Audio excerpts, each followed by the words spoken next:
Starting with the environment section from the second quarter of 2023. Now,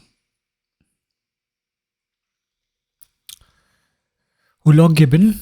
Hulok gibbon is the only ape found in India. It is native to eastern Bangladesh, India, Myanmar, and southwest China. They are confined to 7 northeastern states with Brahmaputra as the distribution boundary. They form an arboreal species and live in canopies of evergreen forests. There are two species found in India, eastern and western Hulok gibbon. IUCN has listed western gibbon as endangered and eastern gibbon as vulnerable. Now Hangul. Hangul is the state animal of Jammu and Kashmir. It is subspecies of Central Asian red deer endemic to Kashmir and surrounding areas. The last viable population of Hangul in the Indian subcontinent exists only in protected Danchingam National Park. Its IUCN status is critically endangered and it falls under the Schedule 1 of Wildlife Protection Act. Now Kakapo, species of parrot found only in New Zealand. Its IUCN status is critically endangered. It is world's heaviest and only flightless parrot. It is nocturnal and herbivorous. It is also possibly one of the world's longest living birds with a reported lifespan of up to 100 years.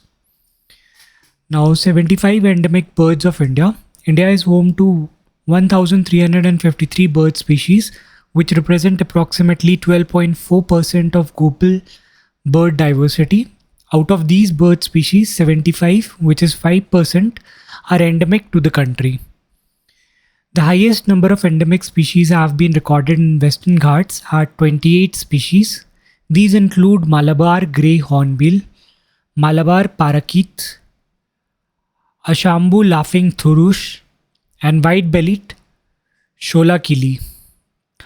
Of the 78 species, 3 have not been recorded in the last few decades, which are Manipur bush quail, which is endangered and was last seen in 1907, Himalayan quail, which is also critically endangered and was last seen in 1876, Jordan's kushar, which is also critically endangered, last was seen on 2009. Now Swachh Vayu Sarvekshan 2023. It is an initiative by Ministry of Environment, Forest and Climate Change under NCAP, that is National Clean Air Program. Now PRAN online portal is a dashboard to capture the progress of NCAP program. 131 cities are categorized into 3 groups based on population. In Swachh Vayu Sarvekshan 2023, Indore ranked first in million plus population category and Amravati ranked first in 3 to 10 lakh population category. Now Dholpul Karoli Tiger Reserve. The National Tiger Conservation Authority has approved the Dholpur Karoli Tiger Reserve in Rajasthan. It will be India's 54th Tiger Reserve and Rajasthan's 5th reserve after Ranthambore, Sariska, Mundra Hills and Ramgarh Vishdari Tiger Reserves. Now, tiger reserves are notified by the state government according to the provisions of Section 38V of Wildlife Protection Act 1972 on the advice of National Tiger Conservation Authority. The denotification of tiger reserve is governed by Section 38W Clause 2 of the Wildlife Protection Act of 1972, which states no state government shall denotify a tiger reserve except in public interest with the approval of Tiger Conservation Authority and National Board for Wildlife. So center's permission and approval is required in this case. Now moving on to phosphorus. Rock phosphorus is key raw material for DAP and NPK fertilizers, and India is 90% dependent on imports. Phosphate rocks are majorly produced from states like Rajasthan, Madhya Pradesh. Some deposits are also present in central part of peninsular India, which is Lalitpur, Uttar Pradesh also. Mussoorie Syncline and Kadapa Basin in Andhra Pradesh. Phosphorus is one of the macronutrients essential for plant growth, which is required by plants for photosynthesis process, energy transfer and strong root development. Now red sanders. Red sanders is a floral species that is endemic to a distinct tract of forest in Eastern Ghat region of Andhra Pradesh, Srischalam Hills. It is listed as endangered under IUCN and listed on Appendix 2 of sites. They are smuggled because of the rich hue and therapeutic properties of red sanders are responsible for its high demand across Asia, particularly in China. It is also used in cosmetics, medicinal products, and high-end furniture and woodcraft. Now, Central Empowered Committee under Ministry of Environment and Forest Climate Change was given a statutory status and made permanent in nature through Environment Protection Act of 1986 from its earlier ad hoc status. Now, Parkachik Glacier is a mountain glacier located in Ladakh. It is one of the largest glacier in Suru River Valley.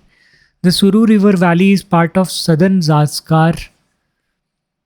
This is the Zanskar range and it is part of the southern Zanskar range in the western Himalayas. It is undergoing rapid melting due to global warming. Now, Suru River meets Dras at Kargil, Dras River at Kargil, and Vakha, Suru are the two rivers which are merging at Dras. Now, moving on to geological timescales and Anthropocene epoch. The geological timescale is the calendar or events in Earth's history. It is divided into 5 categories, which are Eon, eras, periods, epochs, and ages. Eon is the broadest category of geological time. Age is the smallest. Earth's history is characterized by 4 eons, which are Hadean, Archean, Proterozoic, and Phanerozoic. Officially, the present time falls under Phanerozoic eon, Cenozoic era, Quaternary period, Holocene epoch, and Meghalayan age. Anthropocene is a proposed epoch that denotes the present geological time interval in which Earth's ecosystem has gone through radical changes due to impact of human activities. There are numerous phenomena associated with the proposed epoch, such as global warming, sea level rise, ocean acidification, mass-scale soil erosion, the advent of deadly heat waves, deterioration of biosphere, and other detrimental changes in the environment. It is said to have begun around 1950 to 54.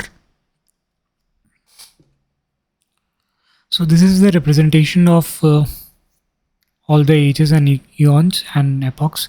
So this is the present phase, which is Phanerozoic, and all these phases are termed as Precambrian.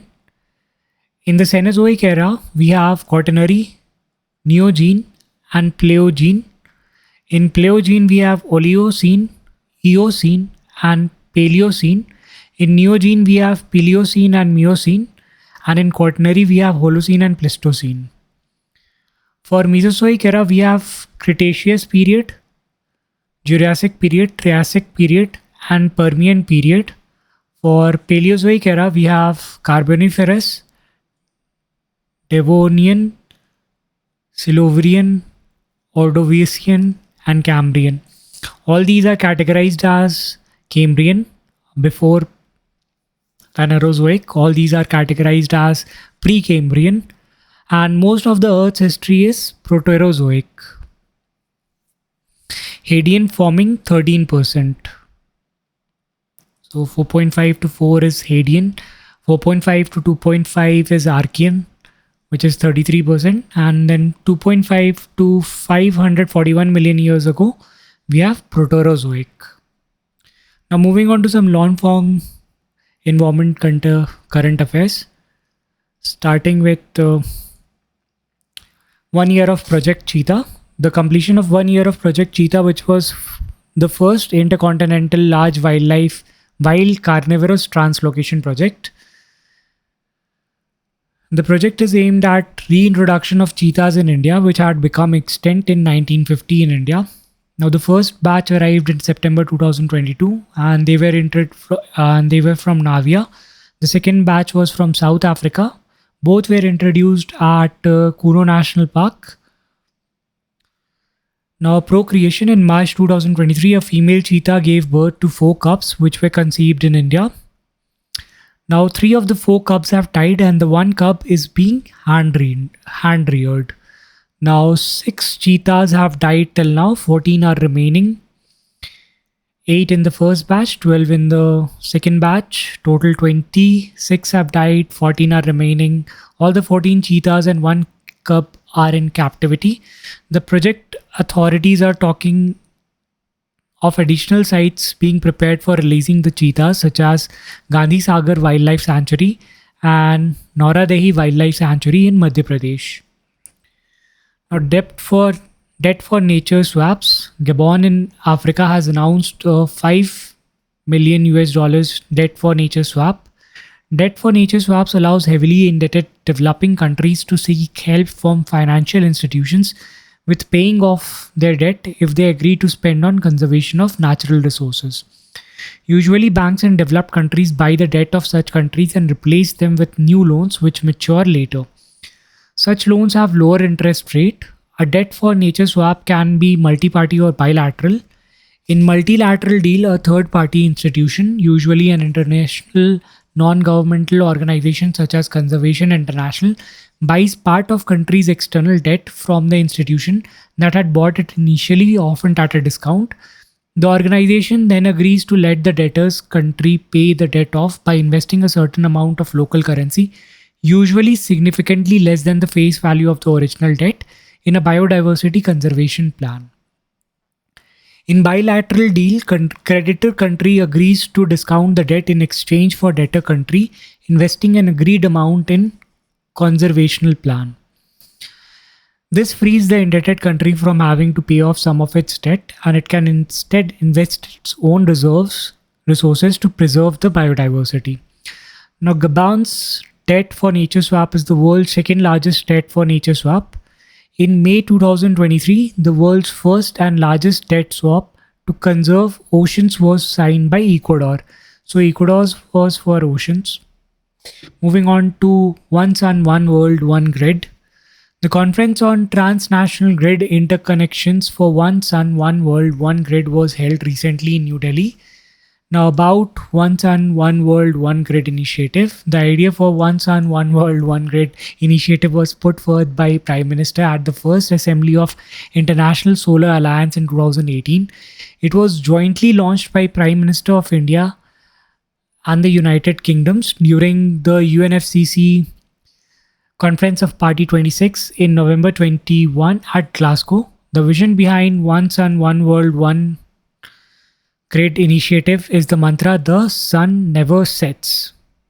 Its aim is to aid in developing a worldwide grid through which clean energy can be transmitted anywhere, anytime. Use power at night in one part of the world from solar energy generated on the other side of the world where it is daytime. Now, One Sun, One World, One Grid is divided into 3 main phases. The first phase is connecting Indian grids to the grids of Middle East, South Asia and Southeast Asia to develop a common grid. This grid would then be used to share solar energy as per need in addition to other renewable energy sources. In the second phase, this whole phase grid will be connected to Africa. This phase would connect the functional first phase to the pool of renewable resources in Africa, since they have surplus renewable resources in the form of solar energy. Now, the third phase, this phase will look at achieving true global interconnections. The idea will be to integrate as many countries as possible to create a single power grid of renewable energy. This can then be accessed by all the countries. Now, Global Biodiversity Framework Fund. The fund was launched at 7th Assembly of Global Environment Facility in Canada. The fund directly supports the global effort to halt and reserve the biodiversity loss by 2030. GBF by GEF. B and E, Biodiversity and Environmental Facility.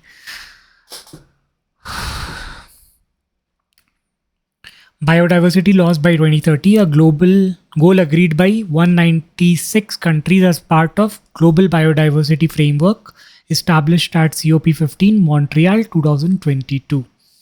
The fund will be hosted by Global Environment Facility, governments, non-profits, Now, Global Environment Facility is established in 1991 by World Bank in consultation with UNDP and UNEP to provide funding to protect the global environment. World Bank serves as the UNEF trustee. UNEF funds are available to developing countries and countries with economies in transition to meet the objectives of international environmental conventions and agreement. GEF serves as the financial mechanism for 5 conventions, which are Convention on Biological Diversity, UNFCCC, UNCCD, which is combating desertification, and Stockholm Convention on POPs, that is Persistent Organic Pollutants, and Minamata Convention on Mercury. So these two and these three. Now, governments, non-profit and private sector can contribute their fund to GBFF. So private sector as well as governments, non-profits can contribute. Now 20% of the funds will be allocated to indigenous people and local communities. 36% of the fund resources will be aimed to support the most vulnerable people, small and developing states, that is SIDS, and 3% to least developed countries. 25% of the fund will be delivered through selected international financial institutions. This is the first time there would be funds channeled to non-state actors like indigenous communities. Now, GBFF, 4 goals to be achieved by 2050. So 2050 is the cutoff date. The first is to halt human-induced species extinction. Second is for equitable sharing of benefits. Third is for sustainable use of biodiversities. Here, halting is new, and it is also trying to close the biodiversity finance gap of $700 billion per year. Now, 23 targets have been set at COP15, and these can be grouped in 3 groups, which are reducing threats to biodiversity, meeting human requirements through sustainable use, and tools and solutions for implementation and mainstreaming. To reduce the threats to biodiversity, we have 8 targets, that is halting biodiversity loss, effective restoration, mapping linkages, saving endangered species, protecting wildlife species, invasive alien species, tackling pollution and climate crisis. Meeting human requirements to sustainable use, we want to serve the humans, ecosystem productivity, handling nature's contributions, biodiversity in urban fabric, and sharing genetic resources. Now, the tools and solutions for implementation, policy making, legal perils for businesses, making eco-friendly choices, biosecurity measures, removal of harmful incentives, biodiversity finance, technical cooperation, sharing knowledge, equal representation, gender-based review. Now, moving on to Biological Diversity Amendment Act. The Parliament has passed the Biological Diversity Amendment Act of 2023. It has amended the Biological Diversity Act of 2002 to simplify compliance requirement for domestic companies. The amendment exempts registered Ayush medical practitioners and people accessing codified traditional knowledges, among others, from giving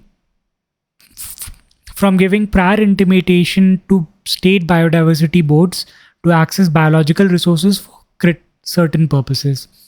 Users of codified traditional knowledges and Ayush practitioners will be exempted from sharing benefits with local communities. Exempted. Now, the Amendment Act removes research and biosurvey activities from purview of benefit sharing requirement. Benefit sharing will be based on terms agreed between the user and the local management committee represented by the national authority. It decriminalizes a range of offences under the Act and substitutes them with monetary penalties. Now, Elephant Corridor of India report. The report has been prepared by Project Elephant with technical support from Wildlife Institute of India. Now, the key findings of the report are 150 elephant corridors have been identified in 15 elephant ranging states. West Bengal has the highest number of elephant corridors, that is 26. There are 6 transnational corridors between India and Nepal. So the elephant ranging countries are Uttar Pradesh, Uttarakhand, all the Northeastern states with Sikkim, West Bengal, Jharkhand, Chhattisgarh, Odisha, Andhra Pradesh, Karnataka, Tamil Nadu, and Kerala. Kerala also has a large number of elephant reserves. So these are the elephant reserves, and we see the elephant reserves are mostly concentrated in 1, 2, 3, 4, 5, 6, 7, 8, and 9. 9 pockets. 9 pockets and 15 states.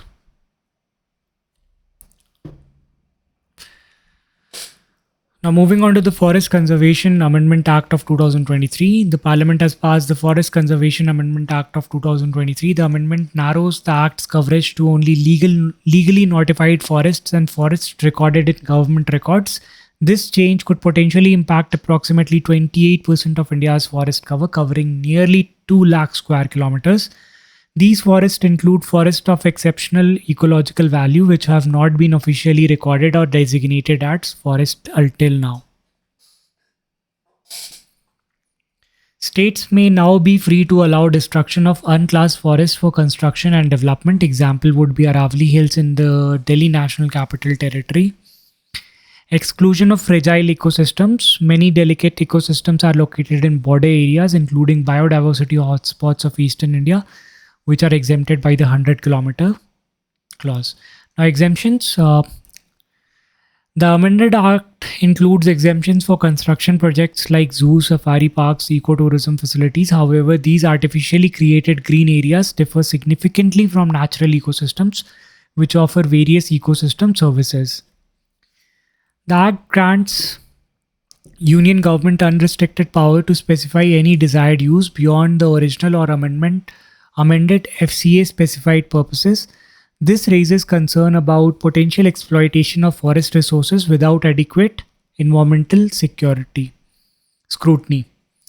Disenfranchising forest dwellers. The Act does not mention the scheduled tribes and other traditional forest dwellers. Recognition of Forest Rights Act of 2006.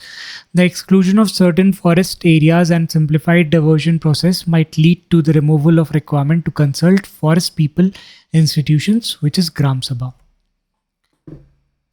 Now, salient features of the Forest Conservation Amendment Act of 2023. Land under the purview of Act. 2 types of land will be under the purview of the Act, which is land declared or notified as forest under Indian Forest Act of 1927 and land notified as forest on or after 25th of October 1980 in government records. Exemption categories for land. Now, forest land along rail lines or public road providing access to habitation. Maximum size will be 0.1 hectares. Now, forest land situated within 100 kilometers of international borders. So these are exemptions. Forest land up to 10 hectares for constructing security-related infrastructure or defense-related projects, camps for paramilitary forces, up to 5 hectares in left-wing extremism affected areas. Now, permitted activities in forest land. 1980 Act specifies certain activities that are excluded from non-forest purposes, meaning that restrictions on the use of forest land for non-forest purpose do not apply. The amendment adds more activities like zoos, safaris, ecotourism facilities, etc.